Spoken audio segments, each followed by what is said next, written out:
All the breathing we do occurs because our respiratory system. The respiratory system includes the nose. The nostrils bring air into the nose. Inside our tiny hairs called cilia. Cilia protects the nasal passageways and other parts of the respiratory tract and filter out dust, debris, or particles that may have entered when you breathed in. Located at the back of the throat is the pharynx, or your throat. Branching off of the pharynx is the esophagus or trachea, or esophagus and trachea, or the windpipe. A small flap of tissue called the epiglottis functions as part of the pharynx, but during swelling, elevation occurs and draws the larynx upwards. As a result, the epiglottis folds down and functions as part of the pharynx.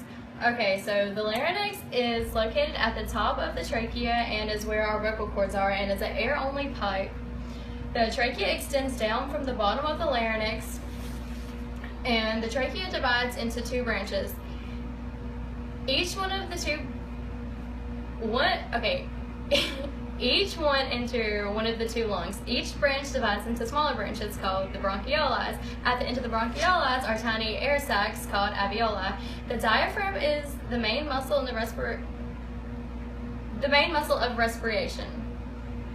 The diaphragm expands when you're breathing and contracts when you're exhaling. When we exhale, we breathe out mainly carbon dioxide. When we breathe in mainly oxygen. When you inhale, your lungs expand, and when you breathe out, your lungs contract. And here's a model showing what it's like when you breathe. Okay, so this is the lungs when you are breathing out, or when you're breathing out, the lungs contract, and when you breathe in, your lungs expand, and this model represents that.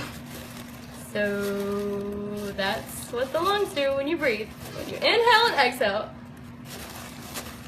Okay.